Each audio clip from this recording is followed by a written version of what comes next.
अस्सलाम वालेकुम दोस्तों। तो कैसे हैं आप सब?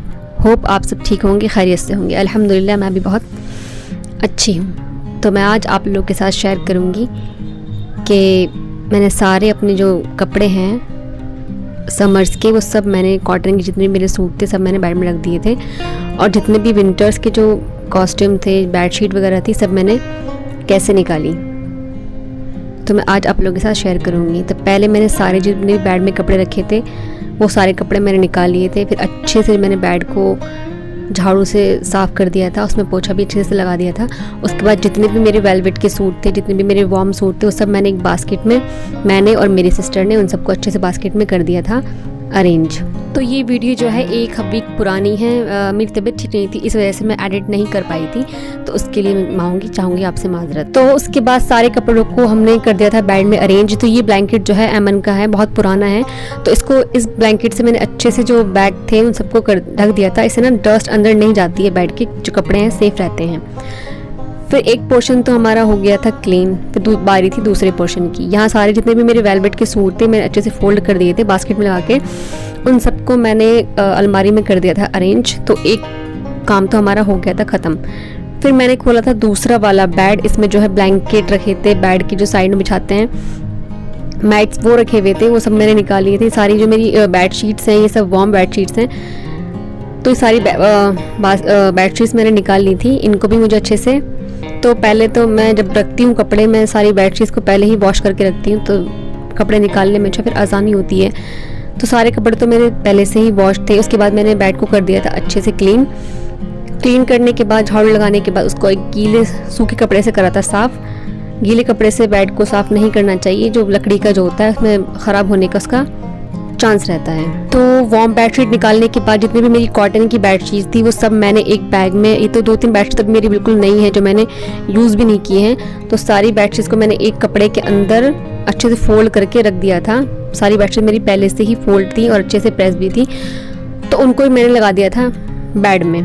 तो जितनी भी मेरी वुलन की बेडशीट थी उनको मैंने वापस अलमारी में कर दिया था सेट। तो यहाँ पर हेल्प करा रही थी मेरी सिस्टर बेड बिछाने में, बेड सेट करने में। तो जो मेरे मैट्रेस जो हैं वो बहुत हैवी हैं, तो उनको काफ़ी प्रॉब्लम होती है बेडशीट को बिछाने में। अरेंज मेरा हो गया था ऑलमोस्ट ख़त्म, बेड में मैंने कर दिया था सेट। तो अब बारी थी कमरे की क्लीनिंग की, डीप क्लीनिंग की।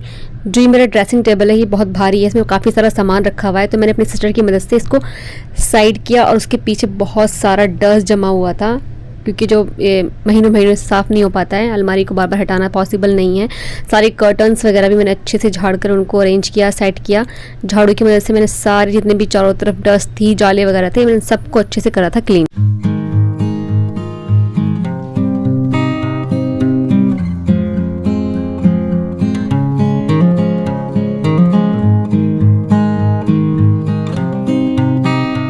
मेरी तो क्लीनिंग अभी चल ही रही थी, तो साथ में मुझे लग जाती है बहुत तेज़ भूख, तो मैं आ गई थी किचन में चल रही थी पकौड़ी की तैयारी हो रही थी। मेरी जो छोटी वाली 2 बहनें हैं वो बना रही थी, उन्होंने बनाई थी आलू प्याज पालक की मिक्स पकौड़ी, और बनाई थी साथ में चाय, और कुछ पापड़ भी हमने कर लिए थे फ्राई।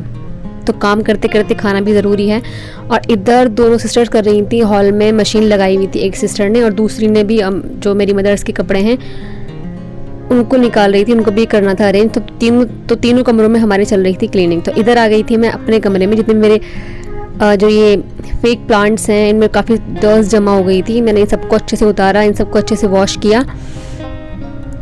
मेरी हेल्प कर रही थी मेरी छोटी वाली भतीजी, इनको मैंने सूखे कपड़े से साफ करके सबको अच्छे से कर दिया था अरेंज। फिर हो गया था असर का टाइम, मैं चली गई थी नमाज पढ़ने के लिए। तो क्लीनिंग के बाद ये था कमरे का फाइनल लुक।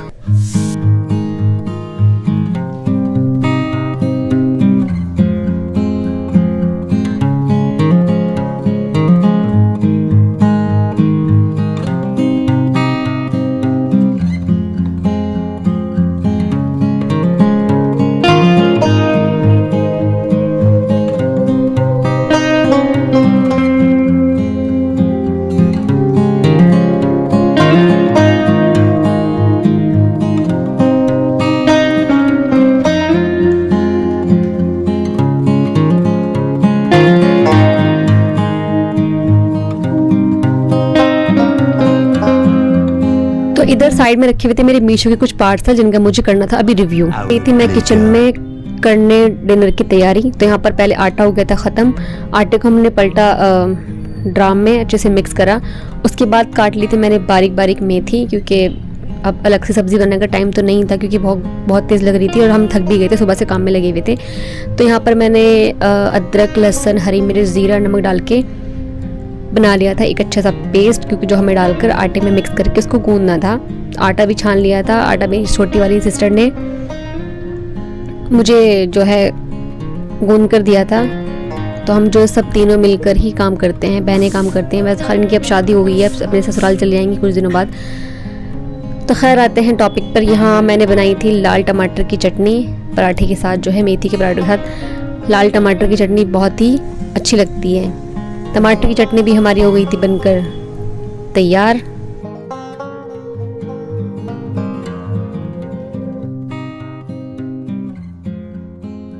तो इधर तैयारी कर दी थी मैंने अब पराठे बनाने की। हस्बैंड भी आ गए थे ऑफिस से, तो हम जो है ऐसे ही स्लेब पे डायरेक्ट बेल लेते हैं। तो मैं पराठे जो है स्टफ़ करके बनाती हूँ। अभी तो हमारा घी जो ख़त्म हुआ है, तो हमने सोचा चलो कोई नहीं, सरसों के तेल में ही बना लेते हैं। तो अच्छे से तेल को स्टफ़ करके फिर बेल के अलट पलट करके तवे पर सेक लेते हैं। इससे जो पराठे अंदर से सॉफ्ट और ऊपर से थोड़े क्रंची बनकर तैयार होते हैं। तो मेरे साथ मेरी सिस्टर करवा रही थी हेल्प, मैंने बेल कर दिए, उसने सारे पराठे एक साथ सेक लिए थे।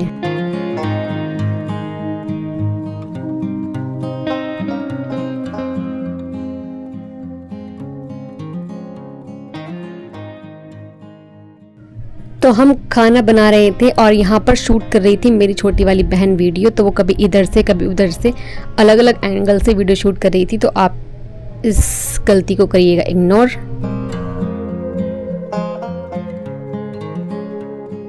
तो खाना बनकर हो गया था तैयार, दस्तरखान लगा लेते। हस्बैंड भी आ गए थे ऑफिस पर। यहाँ वीडियो कॉल में बात कर रही थी ऐमन, मेरी छोटी वाली बहन से, दानिया से, ननिहाल से फ़ोन आया था।